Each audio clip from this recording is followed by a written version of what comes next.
There is a question that lives quietly at the edge of the story, one that most listeners carry without quite knowing they are carrying it. It is not a question about battles or rings or the fate of kingdoms. It is a simpler question, and a deeper one. It is the question of the old man himself, the one with the grey cloak and the slow walk and the eyes that seem to hold within them the memory of things that happened long before the world had settled into its present shape. Who was he, truly? Not what he did, not the staff he carried or the words he spoke or the roads he walked from one end of Middle-earth to the other across century after unhurried century. But who was he, in the oldest and most essential sense of that word? Tonight, we are going to answer that question. Not quickly and not simply, because neither quickness nor simplicity would do justice to a life as long and as layered as his. We are going to follow the thread of Gandalf's existence all the way back to its very beginning, to a place before mountains and before seas, before the first star was kindled in the darkness above a world that had not yet learned to dream. Settle in. There is no hurry here. There never was with him. To understand Gandalf, you must first understand what existed before the world did. This is not a metaphor. It is not a poetic gesture toward the mystery of origins. It is a literal cosmological fact that Tolkien embedded in the deep architecture of his mythology, and it is the only place where the true story of the being who would one day be called Gandalf, and Mithrandir, and Olórin, and a dozen other names in a dozen other tongues can honestly begin. Before the mountains rose, before the seas were poured into their basins,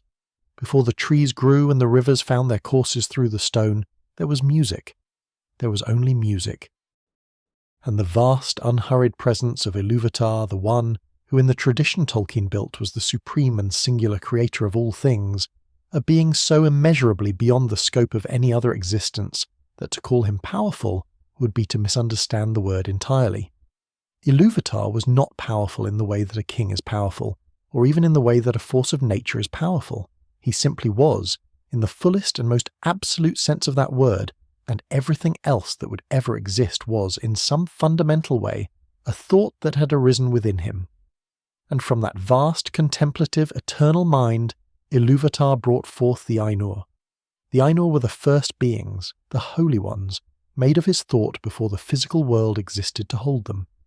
They were not gods in the way that word is usually understood. They were not independent, self-creating powers who had always existed alongside Ilúvatar and might one day rival him. They were, rather, expressions of aspects of his own nature, given individual form and will, and the capacity to love and think and create within the boundaries of what they were. To understand the Ainur, it helps to imagine a single, impossibly complex piece of music, a music that contains within it themes of fire and water, of tenderness and sorrow, of great sweeping motion and perfect stillness. Now imagine that each of those themes was given its own voice, its own awareness, its own capacity to understand and elaborate upon itself. That is something close to what the Ainur were. Each one embodied some particular quality of Ilúvatar's own nature, drawn out and made distinct, given the gift of individual consciousness so that it might come to understand itself and, in understanding itself, offer something back to the whole. The greatest of the Ainur were the Valar, and there were 14 of them who would eventually enter the physical world and take up the work of shaping it. Their names echoed through the deep histories that Tolkien wrote across decades of patient labour. Manwë, lord of winds and sky, who sat upon the highest mountain and saw all things from above. Vardar, who kindled the stars and whose name the elves would call out in their darkest moments across all the long ages of the world. Ulmo, who took the seas for his dwelling and never truly settled on dry land. Yavanna, whose love was for growing things, for the forests and the meadows and the deep roots of trees, and many others, each one an immense and ancient presence, each one given dominion over some aspect of the world that would reflect their nature and their joy. But the Ainur were not only the Valar. Below the Valar, in a manner of speaking, though below is perhaps too simple a word for what was a difference of scale, rather than a difference in kind, there existed a second order of Ainur. These were the Maiar, and they were more numerous than the Valar, and in most cases less individually powerful, though the line between the greatest Maiar and the lesser Valar was sometimes a fine one. The Maiar served the Valar, shaped themselves according to the Valar's purposes and passions, and became, over the long ages before the world was made, an intricate and varied tapestry of being, each one oriented towards some particular quality of existence. There were Maiar of fire, of water, of craft, of song. There were Maiar who loved the beasts of the field, and Maiar who moved through the unseen spaces between thoughts. And among all of them, quiet and often overlooked, moving gently through the great halls of Ilúvatar's presence in the time before time, there was Olórin. Olórin is not a name that announces itself. It does not carry the weight of Manwë's name, or the terrible beauty of Varda's. It is a soft name, almost a whispered name, and this is appropriate because Olórin was in his essential nature a being of gentleness and quiet, and the kind of profound, patient attentiveness that is so often mistaken for ordinariness by those who do not know how to look. He was not the mightiest of the Maiar. He was not the most dazzling or the most learned or the most visibly powerful. What Olórin was, in the deep architecture of his being, was compassionate. Compassionate in a way that was not simply an emotion he felt, but a fundamental orientation of his spirit toward the world and everything in it. Where other Maiar were drawn toward the great and the magnificent, toward the sweep of oceans and the eruption of mountains and the cold mathematics of starlight, Olórin was drawn toward the small and the suffering. He was drawn toward the single grieving elf in a garden somewhere in Valinor, toward the creature who had lost something and did not know how to bear the loss, toward the heart that had grown cold and needed, more than anything else, to be reminded that warmth was still possible. The elves of Valinor knew him, or knew something of him, though they often did not know what it was they were experiencing. Olórin had a particular practice in those long ages before the world's troubles called him elsewhere. He would walk among the elves in forms they could perceive, or sometimes in no form at all, as a presence more felt than seen,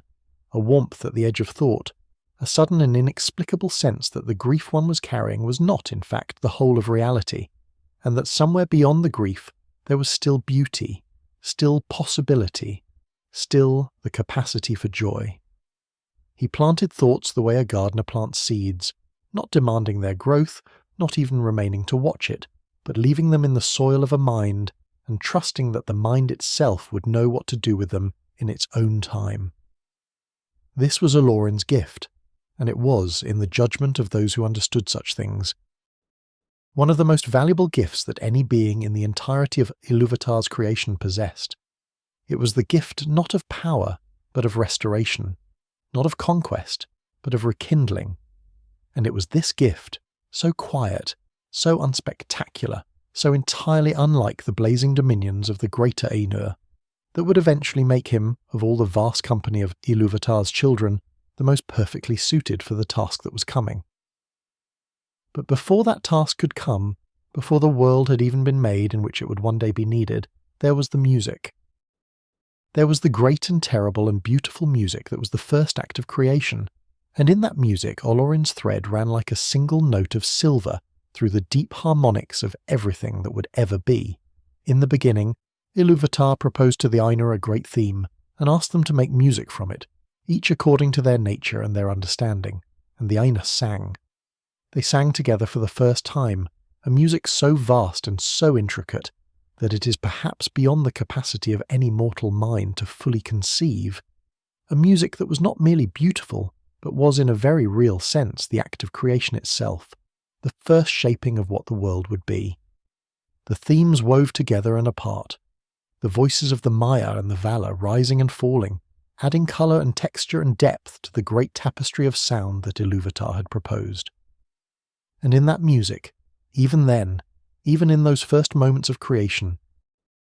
the seeds of everything that would later unfold in the long history of Middle-earth were already present, already singing themselves into being. The joy and the sorrow, the light and the shadow, the long patience of the ages and the sudden terrible moments of choice, all of it was there in the music before the first stone of the world had been laid. There was also, in the music, a discord, for not all the Ainur sang with the same spirit, and the greatest of them, whose name was Melkor, and who possessed more of Ilúvatar's gifts than any other single being, grew restless within the shared theme, and began to weave into it elements of his own devising, elements that did not harmonize with the theme Ilúvatar had given, but instead sought to drown it out, to replace the whole with the singular, to make the music about his own glory rather than the glory of the whole. And the discord that Melkor introduced spread, and other voices faltered in confusion, and the music became for a time a struggle between the themes of Ilúvatar and the counter-theme of Melkor, swelling and clashing across the halls of creation in a way that was by turns magnificent and terrible. Ilúvatar allowed this. Twice he introduced new themes to absorb and transform the discord, and the third time he rose and the music ceased, and he showed the Ainur what their music had made, a vision of the world with all its history already present within it, already having happened in some sense. The long ages of the children of Ilúvatar already lived and grieved and celebrated within the space of that single, world-making song. Olórin's voice was in that music. Small, perhaps, by comparison to the great thundering harmonics of Manwë and Vardar, unremarkable beside the elaborate architectural themes of Aule or the deep, slow movements of Ulmo, but present, consistent, unwavering, a thread of compassion and patient attention running through the whole, a reminder embedded in the very fabric of creation that the smallest voice, if it sings truly, is never truly lost in the larger music. This was how Olórin began, not with a declaration or a conquest or a name spoken in fire across the face of the world, but with a note, held with absolute fidelity, in a song that contained everything that would ever happen. And in that note, already, was everything that Gandalf would one day be. That single, unwavering note of compassion did not fade when the music ended. It carried forward, as all true things do, into the world that the music had made, and with it carried the being who had sung it, Olórin, who would now exist not only in the luminous, formless space of Ilúvatar's presence, but eventually within the boundaries of a physical creation, a world of stone and sea and living breath, a world that would need, more than almost anything else, precisely the quality that Olórin most naturally embodied. But before we follow him into that world, before we trace the long and patient arc of his journey from the undying lands to the grey roads of Middle-earth, it is worth pausing here, in the quiet space between the music and the making, to ask a question that most tellings of this story pass over too quickly. What precisely was Olórin? What was the nature of the being who would one day pull a grey cloak around his shoulders and walk into the Shire with a cart full of fireworks and a pipe of old Toby, and who would later stand on a narrow bridge of stone in the roots of a mountain and speak words that have echoed through the imagination of readers for generations? To answer that question properly, we must understand what a Maiar is, not in the casual sense, not simply as a label applied to a category of being, but in the deep philosophical sense that Tolkien intended, because the nature of the Maiar is one of the most carefully constructed aspects of his entire mythology, and it is the key that unlocks almost everything that is otherwise puzzling or paradoxical about Gandalf's behaviour across the long centuries of his time in Middle-earth. The Maiar, as we have already touched upon, were of the same essential order of being as the Valar. Ainur, made of Ilúvatar's thought before the physical world existed, immortal spirits whose nature preceded, and would outlast any physical form they chose to inhabit. The difference between a Maiar and a Valar was one of magnitude rather than kind. The way that the difference between a river and an ocean is not a difference in what water is, but in how much of it there happens to be, and how deeply it has carved its channel into the landscape of the world. The Valar were the great shapers, Manwë ordering the winds, Ulmo filling the seas, Yavanna coaxing green things from the soil, Owl teaching the craft of stone and metal to any who would learn from him. Their domains were vast, and their presence in the world was monumental, written into the physical geography of Middle-earth in ways that could be seen and measured and mapped. The Maiar were smaller reflections of those same powers, each one oriented toward the Valar they served, and the qualities those Valar embodied. Their own natures a more intimate and detailed elaboration of themes that the Valar expressed on a grander scale. But the word smaller can be deeply misleading here, and it is important to sit with that for a moment, because the temptation is to read lesser Ainur as meaning something like minor supernatural beings, a kind of celestial middle management between the truly divine and the merely mortal. This would be a profound misreading. The Maiar were ancient beyond any human capacity for reckoning, powerful beyond the comprehension of any mortal creature, and possessed of a depth of knowledge and experience that made even the eldest of the elves, who themselves lived for thousands of years and remembered the making of the stars, seem by comparison very young indeed. When Sauron is described as a Maiar, We are being told something about his origin and his category, not placing a ceiling on his power. And when Gandalf is described as a Maiar, we are being told the same thing, that beneath the grey robes and the walking staff and the comfortable appetite for mushrooms and pipeweed, there was a being of immeasurable age and a nature that partook, however partially, of the very substance of creation itself. To understand what this means in practical terms, it helps to understand what Tolkien meant by the concept he called the Fëa and the Hrua, terms drawn from his invented Elvish languages, Quenya in particular, which he used to describe the two fundamental components of any rational being's existence. The Fëa was the spirit, the soul, the essential and immortal self, the part of a being that existed before any physical form and would persist after any physical form was destroyed. The Hrua was the body, the physical vessel, the particular arrangement of matter that allowed the spirit to act within the physical world, to touch and be touched, to speak and be heard, to move through space and time and interact with the other beings who shared that space and time. For mortal men, the relationship between Fëa and Hrua was a fixed and ultimately temporary arrangement. The body aged and died, and the soul, in Tolkien's mythology, departed from the world entirely, going somewhere beyond the circles of creation that even the Valar could not see or follow. For the elves, the relationship was more complex. Their spirits were bound to the world and would not leave it of their own accord, so that an elf who died would eventually be re-embodied in Valinor, the Fëa calling a new Hrua into existence around itself across the long process of time. For the Ainur, and therefore for the Maiar,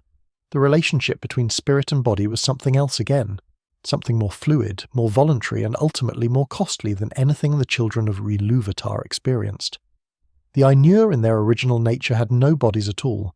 They were pure spirit, pure consciousness, vast and formless and unbounded, moving through the world in the way that a thought moves through a mind, present everywhere that they directed their attention, taking no particular shape except what they chose to take for the purposes of communication or creation. They could make themselves perceived as forms of fire, of light, of wind, of water. They could walk among the elves as beings of radiant beauty, or as humble, unremarkable shapes. They could be invisible to mortal eyes entirely and simply act upon the world through influence and presence rather than through physical intervention. This fluidity of form was, for the greater Ainur in the earliest ages, simply the natural condition of their existence. But there was a cost to the process of choosing a form and inhabiting it consistently across time. Tolkien wrote, in the deep philosophical texts that were gathered after his death, into what became known as the Morgoth's Ring, section of the History of Middle-earth series, about the way that the Ainur, when they descended into the physical world and began to act within it, gradually became more and more bound to the forms they had chosen and to the habits and orientations of their embodied selves. The longer they spent in a body, the more the body shaped them, not in the way that it shapes mortal creatures, who have no choice but to be embodied, but in a deeper and more troubling way, because for beings who had originally been pure and unbounded, the assumption of a fixed form represented a kind of voluntary limitation, a narrowing of their vast original nature into a particular channel. And this narrowing, Tolkien suggested, was not easily reversed. An Ainur who had spent long ages in a physical form did not simply shed that form like a garment when it was no longer convenient. The form had become, in some genuine sense, part of what they were. The choice to embody had become gradually a kind of bondage, and not necessarily a dark bondage, not necessarily a fall, but a real and irreversible change in the nature of the being who had made that choice. This is why Sauron's repeated decisions to take and abandon physical forms across the ages of the world are so significant and so revealing of his character. Each time he was defeated and his body destroyed, he required longer and longer to reconstitute himself, not because his essential power had diminished, but because the work of self-embodiment became progressively more difficult, more costly, the connection between his Fëa and any new Hrua more fragile and attenuated. And this is also why Morgoth, the greatest of all the Ainur who ever entered the world, became over the long ages of his dominion in Middle-earth progressively weaker, in certain respects rather than stronger, despite the terrifying scale of his power, because he had poured so much of his essential self into the physical world, into the mountains he raised and the seas he poisoned and the land he scarred,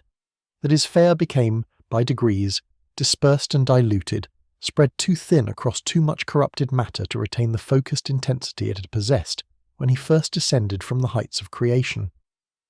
Olórin, in the ages before he was sent to Middle-earth, existed in Valinor in his spirit form, walking among the elves not as a fully embodied being but as a presence, a shade, something felt rather than seen.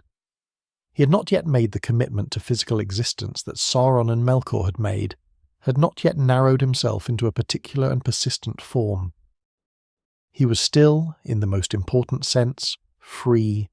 Free in the way that only beings who have not yet fully chosen can be free, carrying within himself the full breadth of his original nature without yet having paid the cost of expressing it in any single, definitive shape. And when the time came for him to be sent into Middle-earth, clothed in the body of an old man and bound by the terms of his mission, to work only through counsel and persuasion, never through the open display of his full power, this was the cost he accepted. He chose limitation. He chose the hroa of an aged mortal, with all its attendant vulnerabilities and its capacity for weariness and cold and hunger, and he accepted that within that form he would be bound by rules that the free expression of his Maiar nature would never have accepted.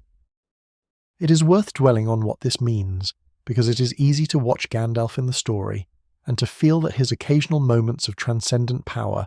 the blaze of light on Xuraxagil, the command in his voice that makes even the Balrog pause for a fraction of a breath, are the real Gandalf breaking through a thin disguise. But this reading inverts the truth. The old man with the staff and the battered hat and the deep, slow eyes was not a disguise that Gandalf wore over some more powerful self that he was hiding. The old man was the commitment that Olórin had made, the chosen limitation, the voluntary binding. And the moments of blazing power were not the truth beneath the disguise, but rather the moments when the depth of that commitment was most severely tested, when the world demanded of him something that the agreed terms of his mission had not anticipated, and the full weight of what he was rose briefly and necessarily to meet it. To be a Maiar walking in a mortal world, under a mortal sky, in a body that aged and tired and could be killed, was not a diminishment of what Olórin was. It was rather the most profound expression of what he had always been, a being who chose compassion over power, presence over dominion, the intimate and the particular over the vast and the impersonal. He had always been the one who walked among the grieving, and offered, not rescue, not the overwhelming intervention of celestial force, but simply the quiet and unwavering assurance that warmth was still possible, that the grief was real but was not the whole of the story. And now he would do that in the most complete and costly way imaginable, not as an invisible presence planting thoughts in the minds of elves in Valinor, but as an old man in a grey cloak, walking the roads of a broken world, carrying within himself the memory of the music that made everything, and choosing day after day across the long centuries of the Third Age to offer that memory not as power, but as a gift. This is what Gandalf was, beneath the fireworks and the pipe smoke and the rumpled hat and the sharp words and the long, comfortable silences. He was a Maiar who had chosen, for love of the world, to become small. And there is no greater act in Tolkien's moral universe than that. And so Olórin had chosen smallness, had chosen the intimate and the particular over the vast and the impersonal, had spent the long ages of Valinor walking among the elves as a presence more felt than seen, planting quiet thoughts of courage in minds that had grown heavy with grief. But smallness, however freely and lovingly chosen, is not the same as absence. And the world into which Olórin would eventually be asked to descend was not a world that was simply sad or weary.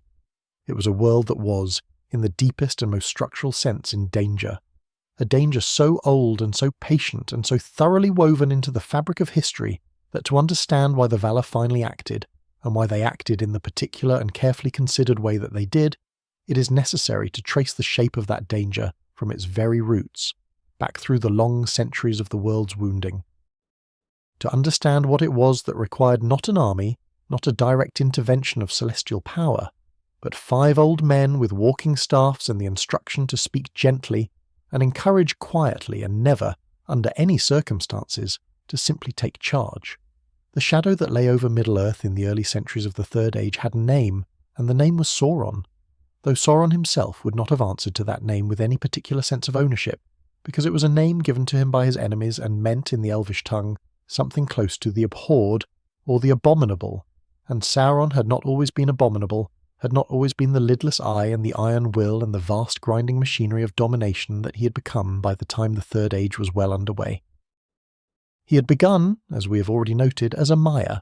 as Myron, a spirit of great craft and precision who had originally served Olór, the valour of smithcraft and making, and whose gifts in that domain were genuinely extraordinary, a capacity for the construction of intricate and beautiful things that was, in the ages before his corruption, a legitimate and admirable expression of his nature. What had happened to Myron, how he had moved from the service of Olór to the service of Morgoth, and from Morgoth's service into his own terrible sovereignty, is a long story, and one that belongs to an earlier age of the world. What matters for our purposes is simply this. By the time the Valar gathered in council to consider the question of Middle-earth, Sauron had been operating in that world for thousands of years, and the shape of what he had made of himself was by then quite clear. The Second Age of Middle-earth had ended in a moment of apparent catastrophe for Sauron, a catastrophe that was in retrospect only partial. The last alliance of elves and men, that great and exhausting coalition forged between Gil-galad, last High King of the Noldor, and Anarion and Isildur, sons of the Númenorian King Elendil, had marched upon Mordor and laid siege to the Dark Tower of Barad-dûr for 7 long years, and at the end of those 7 years Sauron himself had come forth. And in the battle that followed, Gil-galad and Elendil had both been killed, and Sauron's body had been destroyed, and Isildur had cut the One Ring from the dark hand of the defeated enemy, and claimed it as a weregild for his father's death. This was the moment that most tellings of the story treat as a near victory. The ring should have been destroyed there, in the fires of Mount Doom, while the power to destroy it was present and the will to destroy it might still have been found. Isildur kept it instead. And with that keeping, the wound that the last alliance had inflicted on the darkness was left open, and the darkness, given sufficient time, would seep back through it. By approximately 1,000 years into the Third Age, in a span that would be spoken of as the first millennium of that age, there began to be signs that the seeping had begun. These signs were subtle at first, the kind of subtle that only beings of very long memory and very patient attention would notice. A growing unease in certain wild places, a darkness gathering in the forest of Greenwood the Great that would eventually cause the elves who lived there to rename it Mirkwood. A slow accumulation of shadow in a ruin in the south of that same forest, a place called Dol Guldur, whose name meant the Hill of Sorcery, and which had once been a watchtower of the elves in an earlier age, and was now becoming something else entirely. The wise, those elves and men and other beings of deep knowledge who watched the movements of history with the accumulated caution of long experience, began to exchange quiet, troubled communications. Something was stirring. Something old and patient and very deliberate was beginning once again to reach out its hand toward the world. It was in this context that the Valar, watching from the undying lands across the sea, faced a problem that was as much philosophical as it was practical. The problem was not in the straightforward sense. One of power. The Valar possessed, collectively, more than sufficient power to simply reach across the sea and destroy whatever shadow was gathering in Dol Guldur, to unmake Sauron's reconstituted will as easily as a hand sweeps dust from a table. The problem was that they had already tried direct intervention, and the results had been, to say the least, complicated. The destruction of Númenor, the great island kingdom of men that had been swallowed by the sea at the end of the Second Age as a consequence of its people's rebellion against the Valar's authority, was the most dramatic illustration of what happened when the powers of the West intervened directly in the affairs of the mortal world. Even when the intervention was just, even when it was necessary, the scale of the consequences was catastrophic, and the suffering it caused was real and vast, and fell upon the innocent as thoroughly as upon the guilty. And beyond the practical consequences of direct intervention, there was a deeper principle at work, one that Tolkien embedded in the governing logic of his entire mythology, with great care and great consistency. The children of Ilúvatar, men and elves, had been given free will. This was not an incidental feature of their nature, but its most essential characteristic, the thing that distinguished them from the physical world around them, and made them, in Ilúvatar's design, something genuinely new and genuinely precious in the fabric of creation. And free will, if it is to mean anything at all, must include the freedom to fail. A world in which the Valar simply prevented every bad outcome, in which divine power swept in at every critical moment to ensure that the good prevailed and the evil was thwarted, would not be a world in which free will operated at all. It would be a world in which the appearance of choice was maintained, while the consequences of choice were quietly managed from above, which is to say, it would not be freedom but a very comfortable and very thorough form of captivity. The Valar understood this, or had come to understand it through the long and often painful education of the ages, and it shaped the terms of what they were now prepared to do. They would not march. They would not send an army of Maiar blazing across the sea to burn the shadow out of Dol Guldur and rebuild the defences of the Free Peoples by direct celestial force. What they would do instead was send emissaries, beings who would enter the world not as powers but as counsellors, not as rulers but as helpers, whose task would be to work within the world rather than upon it, to kindle and encourage and advise rather than to command and overwhelm and replace. The emissaries would be Maiar, because only Maiar had the depth of knowledge and the length of perspective that the task required, but they would be Maiar clothed in mortal form, bound by the same limitations of embodied existence that constrained the children of Ilúvatar, and bound also by a specific and carefully considered set of restrictions about how they were permitted to act. The council that gathered to select and instruct these emissaries is not described in elaborate detail in any single text, but it is pieced together across several of Tolkien's writings, including the unfinished tales he left behind and the letters he wrote over the course of his life, to readers who asked about the deeper workings of his mythology. What emerges from those fragments is a picture of a deliberate and serious proceeding, a recognition that the choice of who to send was not merely logistical, but deeply consequential, because the beings chosen would carry within them, in their essential natures, the qualities that would either make the mission succeed or cause it, in various ways, to fail. 5 Istari, as they would come to be called, a word meaning those who know in the Elvish tongue, were chosen. And the 5 who were chosen were not chosen randomly, or by seniority, or by raw power, but each for a specific quality that the Valar judged to be necessary for some aspect of the vast and delicate work ahead. Curanir was the first to be named,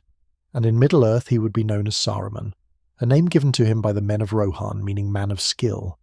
He was a Maiar of Aula, like Sauron himself, and possessed an understanding of craft and making, and the deep logic of constructed things that made him, in the judgment of the council, the most naturally equipped to study and understand the rings of power that Sauron had made. His mind was extraordinary, precise, comprehensive, capable of holding enormously complex systems of thought in perfect simultaneous clarity. He was chosen to lead the Order of the Istari, and given the white colour that signified that leadership, and sent into Middle-earth with the expectation that his mastery of law and craft would make him the most formidable, intellectual opponent of Sauron's designs. He was proud, certainly, and this was known and noted, but pride in a being of such genuine capacity seemed, to those making the judgment at the time, a manageable quality, perhaps even a useful one. The assessment would prove, over the long centuries, to be a significant miscalculation. 2 of the 5 chosen were the Maiar, who would be known in Middle-earth as the Blue Wizards, Alatar and Palando, or in other traditions Morinetta and Romistamo, and these 2 were sent not westward but eastward and southward, into the vast and largely unchronicled regions of Middle-earth that lay beyond the familiar territories of the story. Among the peoples and kingdoms that had never entered the histories that elves and men of the West kept. Their mission was to work against Sauron's influence in those distant places, to kindle resistance and preserve the independence of peoples who might otherwise become instruments of the Dark Lord's will when the war finally came. What became of them is not clearly known. They passed out of the Western histories and did not return, and Tolkien himself in his letters expressed uncertainty about whether they ultimately succeeded or failed, or found some third outcome that the Western chronicles never recorded. Iwendil the Fourth was a Maiar of Yavanna, and in Middle-earth he would be called Radagast, a name whose precise meaning is somewhat uncertain, but which carried associations with the tending of nature and the care of living things. He was chosen for his profound and particular love of animals and birds and the wild world, a love so deep that it sometimes seemed to crowd out his interest in the affairs of men and elves entirely. He would be, in the event, a somewhat peripheral figure in the great struggles of the Third Age, useful, certainly, as a gatherer of intelligence from the natural world, but not consistently present or engaged in the way that the mission's designers had perhaps intended. And then there was Olórin. When his name was proposed, he demurred. This is one of the most revealing moments in the entire prehistory of Gandalf's time in Middle-earth, a moment that Tolkien described in the Unfinished Tales, in which Olórin said, with what appears to have been complete sincerity rather than false modesty, that he was too weak for the task, too fearful, and that he trembled at the thought of Sauron. Manwë's response to this was to say, gently and with what reads in the telling as a kind of quiet certainty, that this was precisely why Olórin should go, that the fear he felt was not weakness but wisdom, and that the task required not the confidence of the powerful, but the humility of the compassionate.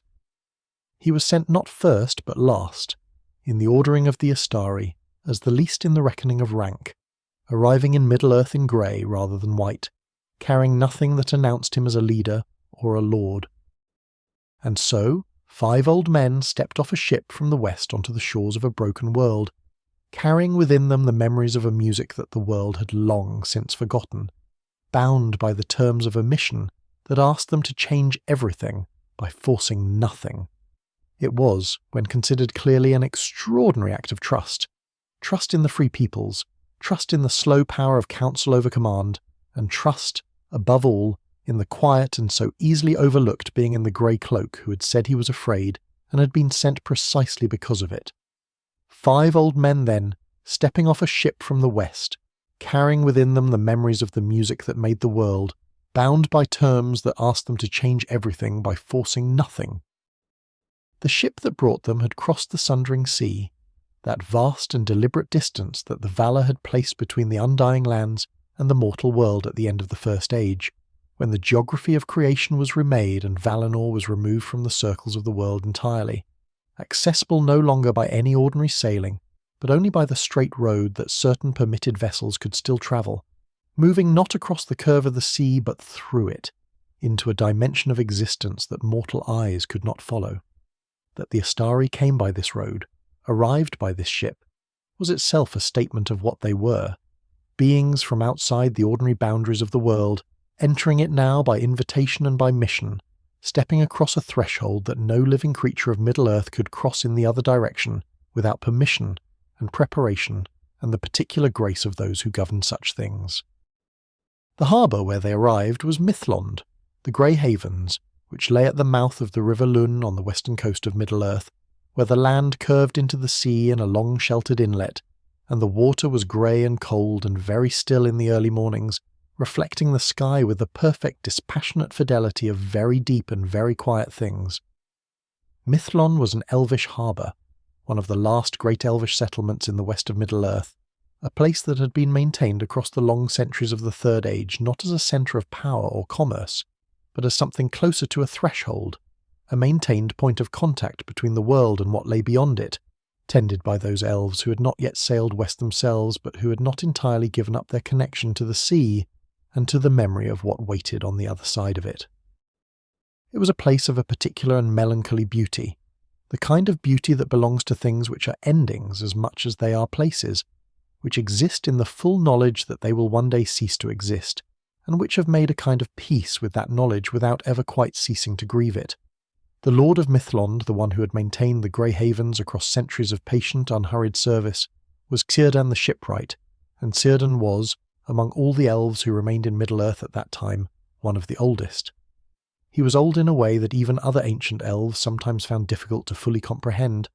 old enough to remember the very first stirring of the stars above a world that had not yet been fully shaped,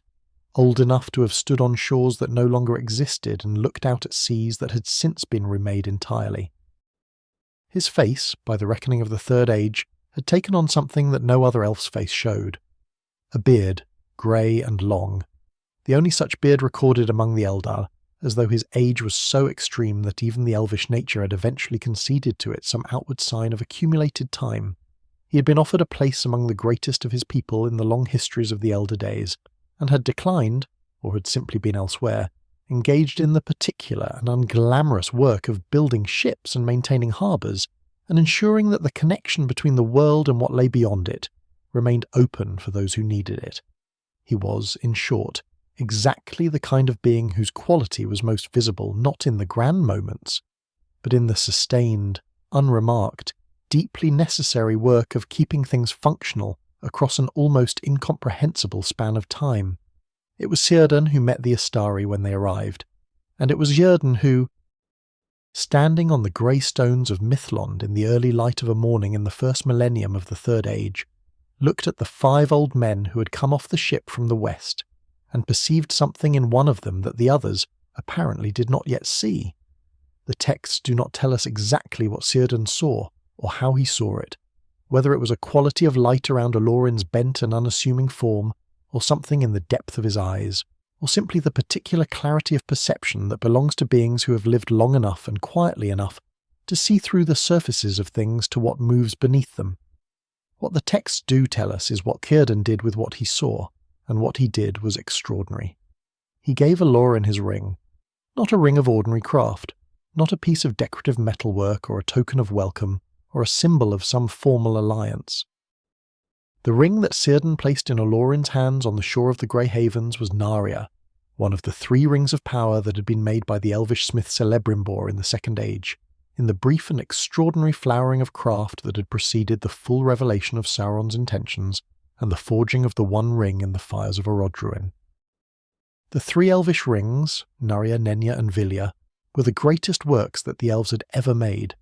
and unlike the 9 rings given to men and the 7 given to dwarves, they had never been touched by Sauron's hand, never directly corrupted by the making of the One Ring, and retained therefore a purity and a potency that the other rings of power had long since lost. Narja was the ring of fire. Its stone was red, like a living coal, and its particular virtue was the rekindling of hearts, the restoration of courage and warmth to spirits that had grown cold with despair or exhaustion, or the long, grinding weight of an age of darkness. Círdan had held Narja for centuries. It had been entrusted to him, along with Vilja and Nenya, which went to Gil-galad, and later to Elrond and Galadriel respectively, in the aftermath of the disaster of the Second Age, kept safe against the time when it might be most needed, and Círdan, with the long patience and the deep perception that were his particular gifts, had decided, perhaps immediately, perhaps after some private period of watching and considering, that the time of its most needed use was now, and that the being most suited to carry it was not the white-robed leader of the Order, not Saruman with his comprehensive mastery of law and craft, but the one who had come last and least, who had said he was afraid and had been sent precisely because of that fear. Círdan's words, as they are recorded in the unfinished tales, are brief, but carry within them the full weight of his perception. He said to Olórin that he knew that the labour ahead would be heavy, and the burden long, and that this ring was for the support of the weary, the kindling of hearts toward courage, and the preservation of hope through the long darkness to come. He said he perceived in Olórin what he did not perceive in the others, that he was the greatest spirit among them, and would prove this not through early blazing achievement, but through the endurance of the work itself, through remaining when remaining was difficult, through kindling when everything in the world conspired toward extinction. It is worth pausing here to consider what this moment must have meant to Olórin, to the being who had argued, sincerely, and from the deepest place of his own self-knowledge, that he was not equal to the task he had been given. To arrive in a cold, grey harbour at the edge of a broken world, in a body that already ached in the mornings and needed a fire in the evenings and would require across the centuries ahead all the ordinary inconveniences of physical existence, and to have pressed into your hand, by one of the oldest and most perceptive beings in the world, a ring whose specific virtue was the rekindling of hope, this was not a casual gift. It was a recognition. It was Círdan saying, with the quiet certainty of very long sight, that the being who stood before him was not merely adequate to the mission, but was, in some sense, that the outward arrangement of rank and colour and precedence entirely failed to capture its heart. Olórin, Gandalf as he was beginning to be called, a name of uncertain origin that some scholars trace to an early mannish tongue, and that meant something like the Elf of the Staff, or perhaps more loosely Wandelf, a name that captured his wandering nature and his striking grey appearance, took the ring and kept its existence secret. This secrecy was not deception, but wisdom. the same kind of wisdom that kept Galadriel's Nenya and Elrond's Velia hidden across the whole of the Third Age, their bearers understanding that the ring's power depended partly on their concealment, that a ring worn openly and known widely was a ring that became a target, a vulnerability, a reason for the enemy to focus his attention and his will on the being who carried it. And so Gandalf wore Narya hidden, and moved through Middle-earth carrying a fire that no one could see but that anyone who spent time in his presence could feel. The inexplicable warmth, the sense that the grief one was carrying was real but not final, the quiet and persistent assurance that somewhere beyond the present darkness there was still the possibility of mourning. His first years in Middle-earth were years of wandering, and the wandering was entirely deliberate. Where Saruman, as the centuries passed, would move toward the acquisition of a base, a tower. An institutional form of power, the leadership of the White Council, the occupation of Orthanc in the Ring of Isengard, Gandalf consistently and apparently cheerfully refused all such things. He did not build, he did not settle, he did not accumulate the apparatus of authority that might have made his counsel easier to enforce, and his mission more legible to those who preferred their helpers to come with titles and addresses. He chose instead the road, and the road chose him back, and what developed over the first centuries of his time in Middle-earth was a geography of relationship, a vast, informal, deeply personal network of connections and conversations, and moments of quiet assistance that spanned the whole of the Western world, from the courts of elven kings to the smoking rooms of hobbit holes, from the high councils of Rivendell to the campfires of wandering rangers in the wilderness of Eriador. He was called Gandalf by men, and this name spread and stuck with the ease that truly appropriate names always have. He was called Mithrandir by the elves, the Grey Pilgrim, or the Grey Wanderer, a name that captured something the elvish perception found essential about him, the combination of grey and movement, the sense of a figure perpetually in transit between one place and another, never quite arriving because the journey itself was the point. In the south, in the regions of Gondor, and the lands that had once been Númenorian, he was sometimes called Incarnus, though the precise etymology and meaning of that name is uncertain, and was uncertain even in the texts. In the far north he was known by other names still. The multiplicity of names is itself a kind of portrait, a being known differently by everyone who encountered him, perceived differently depending on the angle and the quality of attention brought to the perception. Always slightly more than whatever single name or description tried to contain him. The grey robes were a choice, and they were the right choice, and it is worth understanding why. White was the colour Saruman wore, and white was the colour of authority and leadership, the colour that announced itself, that demanded to be seen and reckoned with, that said clearly and without ambiguity, here is a power, here is a centre of gravity, orient yourself accordingly. Grey was different. Grey was the colour of weather, of distance, of things at the edge of vision that might be significant or might simply be the ordinary texture of the world, doing what it always did. Grey did not announce itself. Grey arrived in your life and you only realised afterward that something important had happened in its presence. Gandalf's grey was not the grey of absence or diminishment. It was the grey of things that are more than they appear to be, the grey of early morning before the colours have decided what they are, the grey of deep water that might be shallow or might be fathomless, and you cannot tell from the surface, and in that grey carrying a ring of fire that no one could see, walking roads that no one was tracking, arriving at moments that only became critical in retrospect. The being who had once been Olórin began the long, patient, unhurried work of his mission. 2,000 years, more or less, lay ahead of him before the crisis would come to its point. He did not rush. He never rushed. He had been present at the music that made the world, had heard in that music the whole arc of what was coming, and he understood, in the bones of the old body he now wore, in the warmth of the hidden ring against his hand, in the deep and unshakable certainty that was perhaps the one quality he had never doubted in himself, even when he doubted everything else, that the work of kindling could not be hurried without being destroyed, and that the most important fire he would ever light would not be lit with a word of power or a gesture of celestial force, but with the slow, daily, utterly unglamorous act of showing up, again and again and again, in the lives of people who needed to be reminded that warmth was still possible. He pulled the grey cloak around his shoulders, he picked up his staff, he set his feet on the road, and the road, as it always did for those who walked it with the right quality of attention, began to show him where it was going. The road, once chosen, does not reveal itself all at once.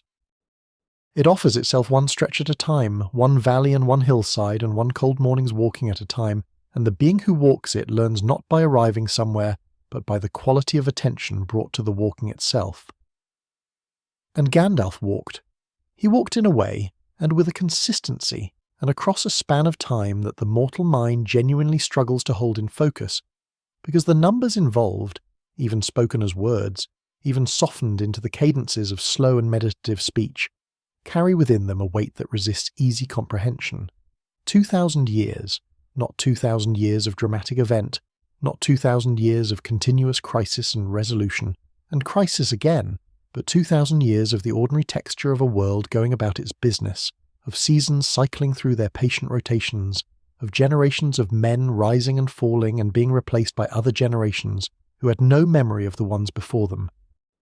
of forests growing and being felled and growing again, of rivers shifting their courses by small increments across the slow geological breathing of the land. 2,000 years of this, and through all of it, a grey figure on the roads, watching, listening, arriving, departing, never settling, never ceasing. To understand what this long watch actually felt like, to the extent that any mortal imagining can approach such a thing, it helps to think about what Gandalf was witnessing as he walked. He was witnessing, in the most immediate and personal sense, the entire lifespan of the Third Age's middle centuries, the long plateau of relative stability that stretched between the end of the last alliance and the moment when the shadow in Dol Guldur became undeniable. This was not a peaceful time in any simple sense. There were wars and plagues and the gradual erosion of Númenórean power in Gondor and Arnor, and the slow diminishment of the elvish presence in Middle-earth, as more and more of the great elves made the decision to sail west and leave the world they had loved for so long. But it was a time without the particular quality of existential crisis that had characterized the great confrontations of the earlier ages, a time in which evil was present but dispersed, operating through proxy and patience rather than through the open declaration of war, and in which the primary work of those who cared about the fate of the free peoples was not to fight, but to endure, to maintain, to keep alive the connections and the memories and the small daily practices of a free life that would be needed when the crisis finally came. Gandalf's relationship with Rivendell, with the Valley of Imladris and its Lord Elrond half-elven, was one of the deepest and most sustained of all the connections he built across those centuries, and it is worth dwelling on it at some length, because Rivendell was in many ways the institutional heart of the resistance to darkness in the Third Age, the place where the threads of history were most carefully preserved and the counsel of the wise was most consistently available, and Gandalf's relationship with it shaped both what he knew and how he knew it. Elrond himself was a figure of extraordinary personal history, born in the First Age to a father who was half-elf and half-man, and who had sailed the skies in a ship made of a Silmaril, born to a mother who had thrown herself into the sea rather than submit to capture by the enemies of everything she loved, raised in the household of Maglor, one of the sons of Feanor, in the complicated and morally intricate aftermath of events that had scarred the entire history of the elves. Elrond had chosen, when the choice was offered to him, to be counted among the elves rather than among men, and he had lived with that choice across an age of the world, accumulating the kind of knowledge and the kind of grief that only very long life in a world that changes around you while you remain can produce. Between Gandalf and Elrond there developed, across the centuries, a relationship that was not quite friendship in the ordinary sense. Both were too old and too strange for the word to fit without qualification, but something perhaps more valuable, a mutual recognition of seriousness, a shared understanding of what was at stake and what it cost to keep watching it, a capacity to sit together in the comfortable and communicative silence of beings who did not need to explain themselves to each other because the explanation would take longer than either of them had patience for in any given conversation. Rivendell was a place where Gandalf could come and be, for a time, something closer to what he actually was, where the necessity of performing the role of wandering old man with eccentric habits could be set aside, and the full weight of what he knew and feared and hoped could be shared with someone who had the depth of knowledge to receive it without being crushed by it. He went to Rivendell often, across those 2,000 years, and each time he came he brought with him the accumulated intelligence of the road, the small observations, the overheard conversations, the changes in the quality of the silence in certain wild places that suggested something was listening from the other side of the silence, the gradual and troubling patterns that only became visible when you'd been watching for long enough to distinguish between the ordinary fluctuations of a living world and the deliberate, patient movements of a will that was trying very hard not to be noticed. Gandalf was, among all the wise, perhaps the most gifted at this particular kind of attention. The reading of small signs, the patient assembly of disparate observations into a coherent picture, the willingness to trust the evidence of a disturbed bird or a darkened pool of water or an unusually cold wind from the east when that evidence pointed somewhere that the mind would prefer not to go. He carried these observations to Rivendell and laid them before Elrond, and Elrond's deep knowledge of history and lineage and the documented patterns of how darkness moved through the world gave them context, and together they built across the centuries a picture that neither of them entirely liked. But it was not only with elves that Gandalf cultivated the long relationships of his watch. Among the most consequential of all his attachments during those middle centuries was the one he formed with the people of the Shire, the hobbits, those small, round, deeply comfortable creatures who had settled the green and well-watered lands of Eriador somewhere in the first decades of the Third Age's second millennium, and had proceeded to do what hobbits do with remarkable consistency and considerable success: eat well, sleep well, tend their gardens, mind their own business, and develop an attitude toward the wider world's troubles that combined genuine goodwill with an equally genuine and unapologetic preference for not being personally involved. They were, by any conventional measure, of the kind of beings likely to matter in the great struggles of history, entirely unpromising. They were small in stature and in ambition. They had no armies, no kings, no great works of craft or law. Their most prized cultural achievement was an unusually sophisticated relationship with the cultivation and preparation of food. They were, in short, exactly the kind of people that history tends to ignore. Gandalf did not ignore them. He had been walking among the ordinary and the overlooked for long enough to have developed a very finely calibrated sense of what ordinary concealed. And what he sensed in the hobbits was something that the more obviously impressive peoples of Middle-earth possessed, in smaller measure than they realized: a quality of fundamental groundedness, a rootedness in the simple and the real and the pleasurable that made them, paradoxically, more resistant to certain kinds of corruption than beings of far greater power and sophistication. The great and the powerful are always, to some degree, vulnerable to the temptations of greatness and power, to the seductive logic of the ring, which whispered to each of its potential bearers in the precise language of their own most cherished ambitions, offering Boromir the salvation of his people, and Galadriel the benevolent dominion of a queen and Gandalf himself when he refused it. The power to do good on a scale commensurate with his own vast understanding of what good needed doing, but a hobbit who wanted above all else a good supper and a comfortable chair and an uninterrupted evening in front of a fire. Such a creature's ambitions were not easily scaled up into the kind of overmastering will that the ring required to do its work. The very smallness of the hobbit's desires was a form of armour that no craft and no power could manufacture. Gandalf came to the Shire and kept coming, visiting across generations, becoming a familiar and slightly alarming figure on the roads and at the doorsteps of the great families. The Tooks, in particular, who had inherited from some ancestor of uncertain provenance a slightly larger than usual component of curiosity and appetite for the extraordinary, and who therefore found Gandalf less purely alarming than their more thoroughly conventional neighbours. He brought fireworks, because the fireworks were real, and real beauty genuinely delights, but also because a wizard who brings fireworks to village celebrations is a wizard who has found a way to be welcome in places that are suspicious of the dramatic and the portentous. He sat in gardens and smoked pipes and asked questions that seemed idle and were not, and he listened to the answers with the full, unhurried attention of a being who understood that the information carried in ordinary conversation,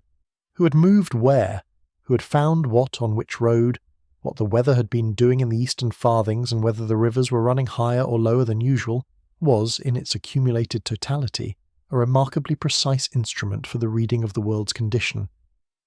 It was during these centuries of walking and watching that Gandalf also began his long engagement with what would become the central problem of his time in Middle-earth, the question of the shadow in Dol Guldur and what it was and what it intended. The fortress in the southern reaches of the forest that had once been Greenwood the Great had been a presence at the edge of his awareness for a long time, before the necessity of directly confronting it became unavoidable. He felt it the way one feels a draught in a room where no window is open, as an anomaly, a wrongness, something that the accumulated experience of very long attention flags as requiring investigation, even before the conscious mind has formed a clear picture of what is wrong. The darkness that gathered there was patient and deliberate, spreading outward into the forest with a slowness that was itself a kind of strategy, making itself difficult to distinguish from the ordinary deepening of shadow that any ancient forest accumulated across the centuries, simply by virtue of growing older and denser and less penetrated by light. But Gandalf had been watching shadows for a long time, and he knew the difference between the shadow of old trees and the shadow of an active and intelligent will, and what he felt from Dol Guldur was the latter. He spoke of it in the councils of the wise, in the long deliberations of the White Council that had been formed in the second millennium of the Third Age under Saruman's formal leadership, and with the participation of the greatest elven powers remaining in Middle-earth, Elrond, Galadriel, Círdan. He argued, with the patient and persistent urgency that was his particular rhetorical style, that the shadow required investigation, that the free peoples could not afford to simply watch it grow and hope it would resolve itself or prove less serious than it appeared. Saruman in those early centuries was less alarmed, or performed less alarm, which in retrospect may not have been the same thing. And the council's response was cautious and slow, the response of very wise and very careful beings who had seen enough false alarms across their long lives to be appropriately sceptical of urgency. And so the years passed, and the shadow grew, and Gandalf walked his roads and tended his relationships and carried his hidden fire and accumulated his patient intelligence, and the world around him aged in the way that mortal worlds age, losing things it could not replace, forgetting things it could not afford to forget, becoming in small and incremental ways less than it had been, the elvish light fading from the forests and the rivers, the old knowledge retreating from the minds of men into the keeping of the few who still cared to maintain it. He watched all of this with the particular sorrow of beings who love what is passing and cannot stop the passing, can only work to ensure that what is most essential does not pass entirely, that the thread of memory and courage and the capacity for joy remains unbroken, however thin it becomes, however close it comes to snapping under the weight of all the grief the world has piled upon it across the long centuries of the Watch.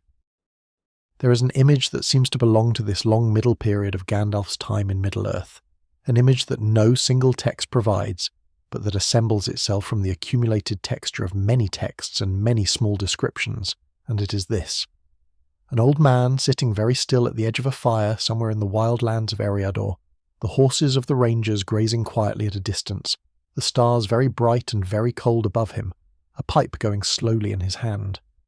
His eyes open, but not focused on anything that is physically present in the firelit circle around him. Watching something that is not visible from the outside,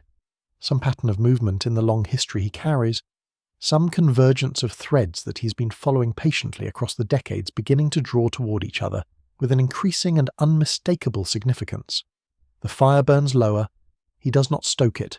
The stars wheel slowly overhead. He does not sleep, and in the deep, unhurried stillness of that long vigil, something that has been forming for a very long time draws one step closer to becoming clear. The patience of 2,000 years was not emptiness, it was preparation, and the preparation at last was almost complete. The preparation, as all true preparations do, had been assembling itself in the dark long before the light was turned upon it. The pattern that Gandalf had been watching from the edge of that firelit circle, the convergence of threads that had been drawing toward each other with increasing significance across the final centuries of his long vigil, was not a pattern about armies or territories or the movements of political power across the map of Middle-earth, though it would eventually express itself in all of those things. It was, at its most essential, a pattern about a single object, a small, plain, unremarkable ring of gold that had passed through more hands and more histories than any object of its apparent simplicity had any right to have done, and whose story, when Gandalf finally held it whole in his mind, turned out to be the story of everything. To understand why the ring mattered so completely, and why Gandalf's understanding of it was the central intellectual achievement of his entire time in Middle-earth, it is necessary to go back, not as far back as the music, not to the very foundations of creation, but back far enough to stand in a forge in the Second Age and watch something being made that should never have been made, and to feel in the heat of that making the precise nature of what had been put at risk. The Rings of Power were not Sauron's invention in the way that a purely original creation is an invention. They grew from a tradition of ringcraft that had been developing among the elvish smiths of Eregion across the early centuries of the Second Age, a tradition inspired and elaborated. This is where the corruption entered, slowly and with great apparent generosity, by a figure who arrived in Eregion calling himself Annatar, the Lord of Gifts, and who offered the smiths of that region, and in particular the greatest of them, Celebrimbor, grandson of Feanor, knowledge and technique of a depth and precision that the elves had not previously possessed. Annatar was, of course, Sauron, wearing a fair form and a fair name and deploying the patient, persuasive intelligence that was among his most formidable qualities, the ability to understand what a particular being most desired, and to position himself as the means by which that desire could be fulfilled. What Celebrimbor desired was mastery of craft, the deepest possible understanding of the relationship between maker and made, the capacity to produce works of such perfection that they would preserve beauty and resist the entropy of time. Annatar appeared to offer precisely this, and Celebrimbor, whose gifts were genuine and whose ambitions were not ignoble, accepted the offer, and the collaboration that followed produced the Rings of Power in their various forms and hierarchies. What Celebrimbor did not fully understand, what Sauron was very careful to ensure he did not fully understand until it was too late, was the deeper logic of what the rings were designed to do. They were not simply artifacts of preservation. Though preservation was genuinely among their properties, they were instruments of connection, and the connection they established ran by design, and by the deep craft that Sauron had embedded in their making, through the one ring that he forged alone, in secret, in the fires of Orodruin, the mountain of fire in the land of Mordor, in approximately the 1600th year of the Second Age. The One Ring was not merely more powerful than the others, it was the others, in a specific and terrible sense. It was the Master Ring, the ring that reached through all the other rings and touched the wearers of those rings at the level of their will, their thought, their deepest self, establishing in each of them a channel of influence and ultimately of control that ran back to the hand that wore the One. When Sauron placed it on his finger for the first time and spoke the words of its making, words that announced its purpose with a directness that the elves, hearing them suddenly with the full clarity of understanding, recognized immediately as the declaration of war it was. Celebrimbor and the elves of Eregion felt the truth of what had been done, and they removed the rings they wore, and the war of the elves and Sauron began. But the ring existed. It had been made, and in being made it had changed the nature of the problem permanently. It could be taken, as it was taken from Sauron's hand by Isildur at the end of the Second Age. It could be lost, as it was lost when Isildur was ambushed by orcs at the Gladden Fields, and the ring slipped from his finger in the waters of the Anduin, and was carried by the current to the bottom of the river,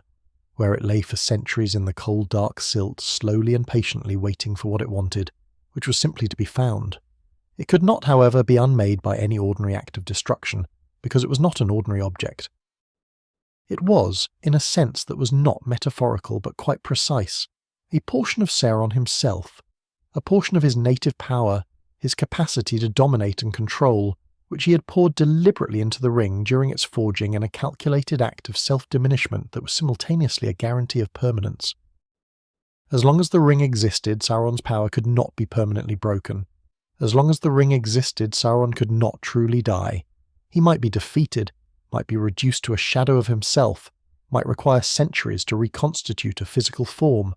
but the thread of his will in the ring would persist, and given time and the right conditions, that thread would pull him back.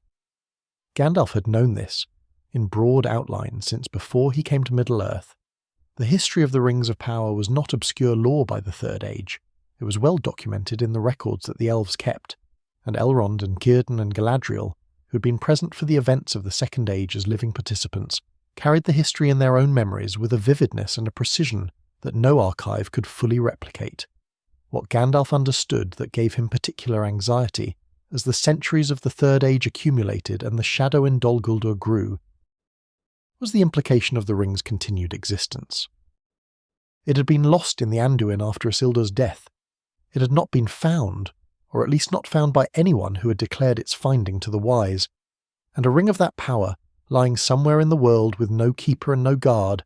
was not simply an abstract threat. It was an active presence, because the ring was not passive. It had, as Gandalf understood and would eventually articulate with great precision, something that in a lesser object would be called purpose. It wanted to be found. It worked, through the subtle and barely perceptible mechanisms of its own deep craft, toward its own recovery.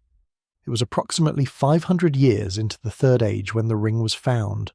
not by any great hero or any member of the Wise, but by two store hobbits, cousins, fishing in the Gladden fields near the place where the Anduin ran cold and wide over the beds of ancient silt. Their names, in the genealogies of the stores, were Deagol and Smergol. And their story is one of the most quietly terrible in all of Tolkien's mythology. Terrible precisely because of its smallness, because of the way in which the ring took a perfectly ordinary act of companionship. Two cousins on a fishing holiday, a gift of a birthday present, the familiar social negotiation of people who have known each other all their lives, and within the space of a single afternoon turned it into murder. Deagol found the ring in the river. Smeagol killed Deagol for it. And then Smeagol took the ring into the darkness under the misty mountains, where he lived for approximately 500 years in a cave above an underground lake, fishing in the dark and talking to himself, and slowly, across those long centuries, ceasing to be recognisably the creature he had been when he first took the ring, and becoming instead the thing that Gandalf would eventually need to think very carefully about. The creature called Gollum, whose history was itself a kind of argument about what the ring did to those who held it for too long. Gandalf learned about Gollum, and learned about the ring's history through Gollum, through a process of research and deduction that took him the better part of several decades. He tracked the rumours and the sparse records with the same patient intelligence he brought to everything, moving from Rivendell's archives to the memories of the Elves of Mirkwood, to conversations with rangers who had heard strange stories from the travellers in the Anduin Vale. By the time he had assembled what he knew into a coherent account, he understood that the ring had left Gollum's possession, had been found once again by a creature who had come upon it in a dark tunnel beneath the misty mountains on an entirely unrelated adventure, and that this new finder was a hobbit named Bilbo Baggins of the Shire. And it was at approximately this point, somewhere in the 23rd century of the Third Age, that Gandalf's long and patient anxiety about the ring shifted from the theoretical to the urgently practical, because the ring was no longer in a cave under a mountain where it was, at least, not being actively used. It was in the Shire, in a hole in the ground in Bag End, in the hill above Hobbiton, in the possession of a thoroughly pleasant and thoroughly ordinary hobbit who had absolutely no idea what he had. The 60 years between Bilbo's finding of the ring and the night in Bag End when Gandalf finally confirmed his worst fears were not 60 years of inaction. They were 60 years of the most careful and sustained intellectual labour of Gandalf's entire time in Middle-earth. A sustained investigation conducted across multiple archives and multiple conversations, and multiple careful observations of Bilbo himself, whose behaviour under the ring's influence Gandalf watched with the particular attention of someone who knows what they are watching for and finds, with each passing year, more evidence than they would wish. He watched Bilbo not age, or not age in the way that hobbits aged, watched the strange preservation that the ring conferred on its bearer, the uncanny prolongation of vigour and appearance that should have been a gift, and was, in the context of what Gandalf knew about the ring, something closer to a symptom. He watched the ring become, over the decades, the thing that Bilbo called his precious, heard the word with the particular chill of recognition, because he had heard it used about the ring before, in the accounts of what Gollum had become over his 500 years of possession. The confirmation that Gandalf needed,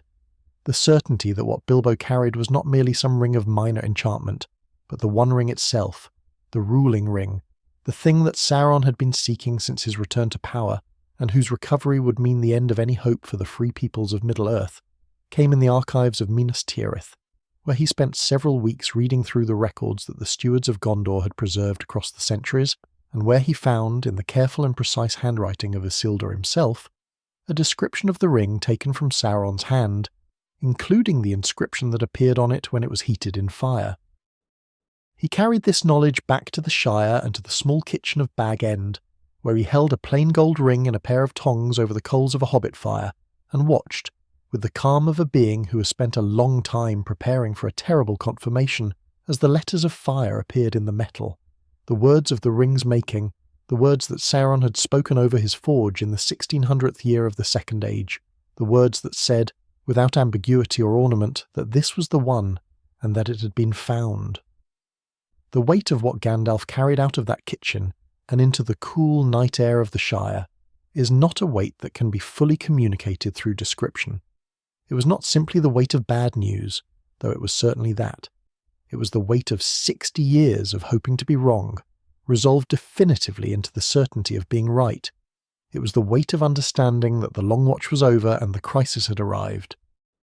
And that the question now was not whether the darkness would come, but only whether the Free Peoples could find, in themselves and in each other, the qualities of courage and mercy and improbable, unheroic resilience that the answer to that darkness required. He had spent 2,000 years kindling those qualities wherever he found them. He had walked roads and sat in gardens and told stories to hobbit children and argued in councils and watched shadows and carried a hidden fire through the long centuries of the vigil. And now the fire was needed, and the question was whether he had kindled enough of it, in enough hearts to matter when the moment of greatest darkness came. He stood in the lane outside Bag End for a long moment, the night very quiet around him, the stars very clear above the hill, the warm yellow lights of the Shire visible in the middle distance in every direction. That comfortable, unconscious, deeply precious light of people who did not yet know what was coming, and whose not knowing was itself something worth protecting, worth the 2,000 years and whatever came after. Then he set his hand on his staff and turned his face toward the road and began at last to move with something other than patience. The urgency that had entered Gandalf's step outside Bag End on that clear and terrible night was not, it must be understood, a new quality suddenly introduced into a character that had previously known only patience. It was patience itself, finally arriving at the moment it had been patient for. The way that water behind a dam is not idle but held, and when the dam is opened does not become something other than water, but simply becomes water moving, water doing what water was always going to do when the conditions finally permitted it. But before that opening, before the crisis of the ring demanded everything that Gandalf had been quietly preparing across the centuries,